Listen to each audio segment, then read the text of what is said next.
참 좋은 날입니다. 어스틴 주님의 교회 매일 말씀 묵상에 오신 여러분을 환영합니다. 말씀을 통해 샘솟는 하나님의 은혜를 경험하시길 바랍니다. 오늘은 어제보다 더 행복한 하루가 될 것입니다. 안녕하세요, 성도 여러분. 4월 29일 금요일 말씀 묵상 시작하도록 하겠습니다. 묵상할 말씀은요, 말라기서 3장입니다. 말라기서 3장 16절에서 18절까지 말씀 보겠습니다. 16절에서 18절까지 말씀. 말라기서 3장입니다. 같이 함께 읽겠습니다. 그때 여호와를 경외하는 자들이 피차에 말하며 여호와께서 그것을 분명히 들으시고 여호와를 경외하는 자와 그 이름을 존중히 여기는 자를 위하여 여호와 앞에 있는 기념책에 기록하셨느니라. 만군의 여호와가 이르노라. 나는 내가 정한 날에 그들을 나의 특별한 소유로 삼을 것이요 또 사람이 자기를 섬기는 아들을 아낌같이 내가 그들을 아끼리니 그때 너희가 돌아와서 의인과 악인을 분별하고 하나님을 섬기는 자와 섬기지 아니하는 자를 분별하리라. 세상에 여러 많은 종류의 사람이 있지만 딱 두 가지 종류로 나눈다면 남자와 여자가 아니라 저는 이렇게 봅니다. 하나님을 믿는 사람과 믿지 않는 사람. 제가 지난주에 주일날 설교 때 말씀드린 것과 같이 그리스도 안에 있는 자, in Christ, 그리스도 안에 있는 자와 그리스도 밖에 있는 자로 구분할 수 있을 것 같습니다. 그리스도 안에 있는 자들은 교회에 등록한 사람, 교회를 다니는 사람을 얘기하는 것이 아니라고 말씀드렸죠.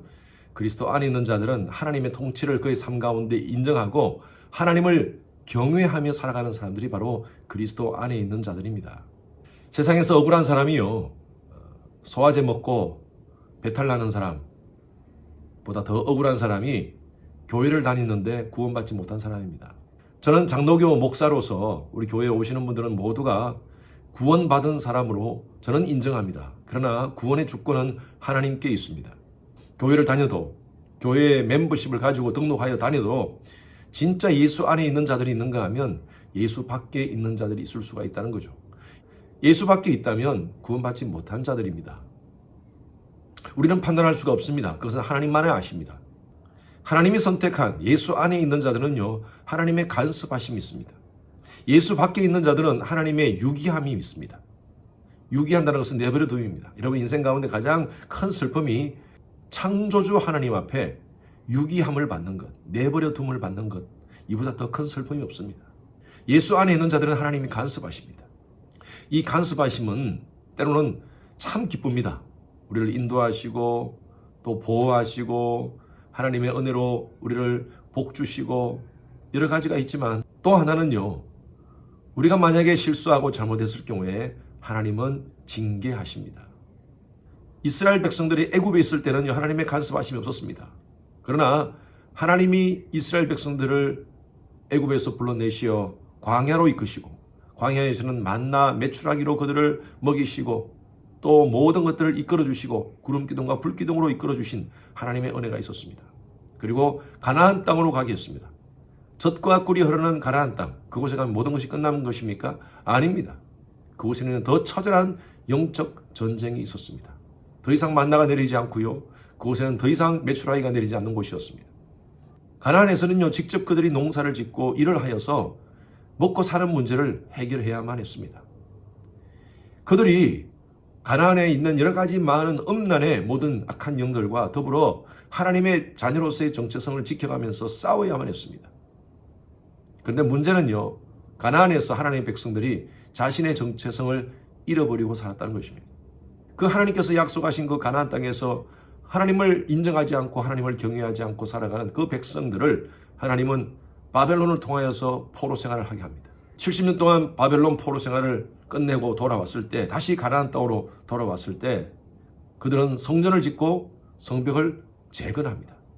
그럼에도 불구하고 어제 말씀 나눈 것과 같이 그들의 마음이 하나님께로 향하지 않았습니다. 그들의 예배가 하나님이 기뻐하는 예배가 아니었습니다. 여전히 악한 행실을 다하고요, 가장 하나님이 싫어하는 우상 숭배를 했다는 것입니다. 말라기 1장 말씀을 한번 보시면, 말라기 1장 6절 말씀 한번 보십시오. 내 이름을 멸시하는 제사장들아, 나 만군의 여호와가 너에게 이르기를 아들은 그 아버지를, 종은 그 주인을 공경하나니 내가 아버지일진데 나를 공경함이 어디느냐? 내가 주인일진데 나를 두려워함이 어디느냐? 너희는 이러기를 우리가 어떻게 주의 이름을 멸시하였나이까. 아직도 정신 못 차리고 있습니다. 하나님이 이렇게 너희가 나를 공경하지 않고 있다. 내가 너희들의 주인인데 어떻게 너희들이 나를 인정하지 않느냐라고 얘기하니까 이스라엘 백성들이 우리가 언제 하나님을 멸시했습니까? 너무 뻔뻔스럽지 않습니까? 그러면서 그들은 여전히 하나님께 예배 드린다고 얘기합니다. 마음이 하나님께로 향하지 않았던 예배였습니다. 형식과 타성의 예배였습니다. 하나님 그들의 삶을 간섭하십니다. 깨닫게 하십니다. 그리고 말라기를 마지막으로 하나님 말씀이 중단됩니다. 400년 침묵기가 오는 거죠. 400년 침묵기 동안 이스라엘 백성들은 엄청난 고난을 당합니다. 하나님의 간섭하심이죠.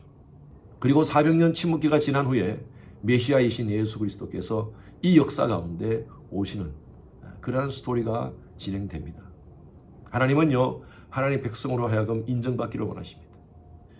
사울은 하나님 말씀을 멸시하여 그런 하나님 앞에 멸시함을 당했습니다. 다윗은 하나님의 말씀을 존중하여 그런 존중이 여김을 받았습니다. 오늘 본문 말씀 한번 보십시오.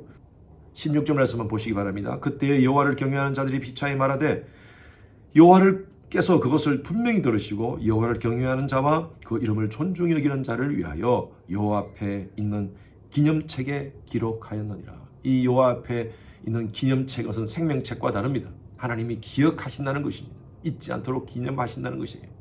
하나님을 경외한다는 말은요, 하나님의 존재와 하나님의 능력을 인정한다는 것입니다. 매사에 하나님의 주권을 인정한다는 삶입니다. 17절 보십시오. 나는 내가 정한 날에 그들을 나의 특별한 소유로 삼을 것이요 또 사람이 자기를 섬기는 아들을 아낀 같이 그들을 아끼겠다. 하나님이 이스라엘 백성들을 징계하는 이유가 그들의 삶을 망가뜨리고 그들의 삶을 저주 가운데 고난 가운데 결과적으로 있게 하는 것이 목적이 아니었습니다. 그들로 하여금 깨닫게 하기 위해서. 고린도전서 10장 13절 말씀에 보면 사람이 감당치 못할 시험당함을 하나님 허락하지 않는다고 그랬어요. 우리가 시험당할 점에 피할 길을 내사 우리로 하여금 능히 감당케 하시니라 라고 말씀하고 있습니다. 하나님은 그의 백성을 향한 관심을 가지고 때로는 우리를 시험하고 연단케 하시지만 그러나 극한 상황에서는 우리에게 피할 길을 주신다는 것입니다. 그것이 바로 아버지가 아들을 향한 사랑입니다. 하나님이 한번 택한 하나님 백성들은 결코 변개치 않으십니다. 그러나 분명한 것은 하나님이 간섭하신다는 것입니다. 17절 말씀에 하나님께서 우리에게 큰 힘을 주시죠. 하나님의 특별한 소유로 삼고 그리고 그 아들을 내가 아끼겠다라고 말씀하고 있습니다. 여러분 예수를 믿으시죠? 여러분 심령 가운데 하나님의 통치를 인정하시죠? 그리고 하나님의 존재와 하나님의 능력을 믿으시는 거죠. 예, 여러분 그렇게 삽시다. 그것이 바로 하나님을 경외하는 일이고요. 하나님은 그런 자들을 존중해 주시고요. 그리고 높여 주시리라 믿습니다. 18절에 보면 의인과 악인을 분별하고 하나님을 섬기는 자와 섬기지 않는 자를 분별한다 그랬어요. 하나님은요 두 종류의 사람만 보입니다.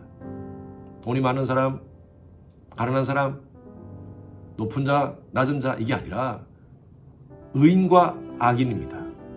의인이라는 것은요 전혀 이 땅을 살면서 죄를 짓지 않은 사람을 얘기하는 것이 아닙니다. 하나님을 인정한 자입니다. 하나님 안에서 칭의함을 받은 자, 그리고 하나님 말씀대로 살려고 성화의 삶을 살려고 몸부림치는 자, 그런 자가 바로 의인입니다. 예수의 보혈로 구속받은 하나님의 자녀들이여 오늘도 의인된 자로서 하나님을 경외하며 하나님의 소유된 백성으로 오늘 하루 여러분 언어와 우리의 행동과 우리의 모든 삶의 영역 속에서 하나님이 드러나는 여호와 이름이 드러나는 그런 삶을 사시는 여러분 되시기를 주님의 이름으로 축원합니다. 주님 감사합니다. 예수의 보혈로 구속받은 하나님의 자녀 삼아주신 것 감사합니다.